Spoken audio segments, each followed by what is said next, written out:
देवर भाभी की प्यार भरी कहानी। एसआर के स्टोरी लवर की स्टोरी सुनने वालों को मेरा प्यार भरा नमस्कार। आइए अपने बारे में बताता हूँ। मैं नवनीत शर्मा पुणे से हूँ। 6 फीट 2 इंच हाइट का और फुर्तीला इंसान हूँ। छाती बालों में भरी है जो मेरे पार्टनर्स को बहुत पसंद आते हैं। मैं एक अंतर्राष्ट्रीय कंपनी में अच्छे पद पर एरोनॉटिकल इंजीनियरिंग विभाग में हूँ। मेरी लंबाई, हाजिर जवाबी और मिलनसार नेचर के कारण मैं सभी को आसानी से आकर्षित कर लेता हूँ। एक बात और बताना चाहूँगा दोस्तों, मुझे तसल्ली वाला प्यार पसंद है। मैं मेरे पार्टनर को हमेशा प्यार, अंदर और केयर के साथ हैंडल करता हूँ। मैं कहानी में शायद ये ना बता पाऊँ कि मैं कितनी देर क्या, बस मेरे लिए मेरी और मेरे पार्टनर की तृप्ति ही सर्वोपरि होती है। आइए ज़्यादा बोर न करते हुए आपको अब कहानी पर ले चलता हूँ। मैं पुणे के खड़ाकी एरिया में रहता हूँ। मेरा ऑफिस यहीं है। मेरे दूर के रिश्ते के भैया भाभी भी इसी एरिया में रहते हैं। यह मुझे तब पता चला जब मैं ट्रेन से पुणे आ रहा था और वो भी अचानक उसी ट्रेन में मिल गए। बहुत सालों पहले भैया से मिला था, तब उनकी शादी नहीं हुई थी। वो मुझे अपने साथ अपनी सीट पे ले गए, जहाँ भाभी और उनकी 2 साल की बेटी भी थी। अब भाभी की खूबसूरती बयां करता हूँ। कुल मिलाकर उन्होंने मेरे अंदर एक हलचल पैदा कर दी थी, पर भैया के सामने होने के कारण मैंने कुछ जाहिर नहीं किया। दिन भर का सफ़र भैया भाभी के साथ बातें करने, रिश्तेदारों को याद करने और उनकी बिटिया के साथ खेलने में निकल गया। इस तरह मैं उनसे काफ़ी हिल मिल गया और वो भी मुझसे मिल गए। हम सब ने अपने अपने घर से लाया हुआ खाना मिलकर खाया और फिर मैं अपनी सीट पर जाकर सो गया। दोस्तों, जितने आनंददायिका का प्यार का एहसास होती है, उतना ही रोमांचक उसको हासिल करने का सफ़र भी होता है।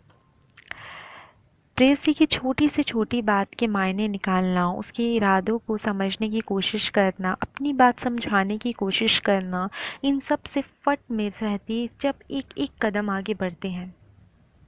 कहीं बात बिगड़ न जाए और इज्जत का कचरा ना हो जाए। खैर, इस दौर का भी अपना ही मज़ा होता है। मैंने भाई भाभी के घर आना जाना शुरू कर दिया। बाहर साथ में घूमना फिरना शुरू कर दिया था।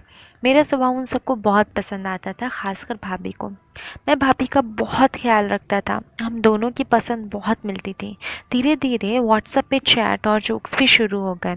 बहुत वाहियात तो नहीं, फिर भी थोड़े थोड़े तो अर्थी मैसेज का आना शुरू हो गए। जब भी मैं उनके घर जाता मुझे घर जैसा आनंद आता था। उनकी बेटी थोड़ी बड़ी हो गई तो भाभी ने भी जॉब ज्वाइन कर लिया। एक दिन भैया ने बताया कि उन्हें 2 महीने के लिए लंदन जाना पड़ेगा। निर्णय यह हुआ कि भाभी जॉब जारी रखेंगे और बिटिया को दादा दादी के पास भेज दिया जाएगा। मेरे मन में लड्डू फूटना शुरू हो गए। फिर वो दिन भी आ गया जब भाई को मैं ही एयरपोर्ट ड्रॉप करके आया और भाभी साथ में ही थी।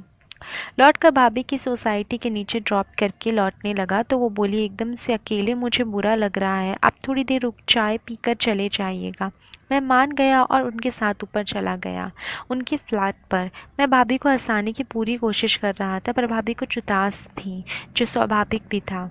इस दौरान मैंने भाभी को की खूबसूरती को जी भर के निहारा, जो उन्हें समझ में आ रहा था। चाय का राउंड हुआ तो मैं आने लगा। हालांकि मेरा मन नहीं था आने का और उनका भी मन नहीं था मुझे वापस भेजने का। फिर वो बोली, अब डिनर करके चले जाना। मैं थोड़ी ना नुक्कुर करने के बाद मान गया, पर इतनी देर हम दोनों क्या करते। मैंने सुझाव दिया, चलो मार्केट हो आते हैं। वो मान गई। मैंने अपनी कार उनकी पार्किंग में लगाई और भाई की पल्सर लेकर मार्केट जाने लगी। जब भाई की गाड़ी और बीवी दोनों मेरे पास थे, मैंने थोड़ा संकोच लग रहा था, पर भाभी मेरे पीछे दोनों पैर डाल के बैठ गई। मैं बहुत खुश था। लेना तो कुछ था नहीं, ऐसे ही टाइम पास कर रहे थे। हम लोग बाजार में घूमते फिरते इतने में बारिश का मौसम हो गया और हम लोगों ने घर लौटने की ठीक समझा। पर घर आते बारिश शुरू हो गई और हम लोग पूरे भीग गए। लिफ्ट में दाखिल हुए तब मैंने भाभी को देखा। उनकी टॉप भीग कर उनके शरीर चिपक गई थी। मैं भी अंदर से धधक रहा था और हम दोनों फ्लैट में दाखिल हुए। भाभी मुझे तौलिया देकर झट बाथरूम में घुस गई। इधर मैंने तौलिया लपेट लिया। उतने में भाभी की बाथरूम से आवाज़ आई, भैया ज़रा मेरे कपड़े पकड़ा दो, बालकनी में सूखने डले हैं। बस ये बोली कि अंदर के कपड़े और गाउन दे दो। मुझे मसखरी सूझी और मैंने पूछा, अंदर के कपड़े मतलब? तो वो बनावटी गुस्से में बोली, बाहर आकर पिटाई लगाऊंगी। मैंने फिर चुटकी भी ली, भाभी जान ऐसे ही बाहर आओगी क्या? उन्होंने कुछ जवाब नहीं दिया और कहा, प्लीज़ जल्दी दे दो, ठंड लग रही है। मैंने भी ज़्यादा देर ना करते हुए उन्हें कपड़े दे दिए। मैंने मेरे मन से डर निकल चुका था। जब कपड़े दे रहा था तो मैं अंदर झांकने की कोशिश भी कर रहा था। भाभी दरवाजे के पीछे सिमटी हुई थी। भाभी 2 मिनट बाद बाहर आई, तब तक मैं तौलिए में ही खड़ा था। मेरे सारे कपड़े गीले हो चुके थे तो भाभी ने भैया के कपड़े पहनने के लिए दिए। वो लगातार मुझे निहारे जा रही थी और मैं उन्हें। जब वो कपड़े देकर कमरे से बाहर जा रही थी, मैं फिर फर्श पर बैठ गया। नज़र पड़ी तो उस घड़ी 10:30 बजा रही थी। भाभी बोली, खाना बना लेती हूँ, लेकिन मैंने बाहर ऑर्डर करके समय बचाने का सुझाव दिया। वो मान गई। मैंने ऑनलाइन ऑर्डर कर दिया और हम थोड़ी देर में खाना आ गया। एक दूसरे को प्यार से खाना खिलाने के बाद शुरू हुआ।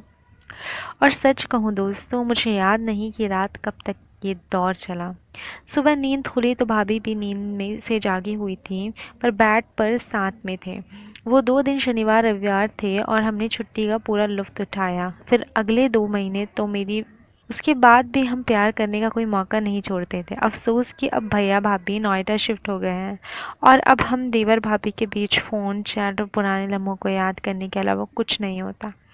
आप लोगों के लिए अपनी कहानियों की पोटली से मैं फिर कुछ लेकर ज़रूर आऊँगी। तब तक के लिए विदा। और हाँ, जाते जाते वीडियो को लाइक शेयर कमेंट करना बिल्कुल ना भूलें। और चैनल को अभी तक सब्सक्राइब नहीं किया हो तो फिर से मुझे मतलब कि मेरे चैनल को सब्सक्राइब कर लें। और वाकई में स्टोरी पसंद आई हो तो फिर मुझे बिना झिझक के पेटीएम करें।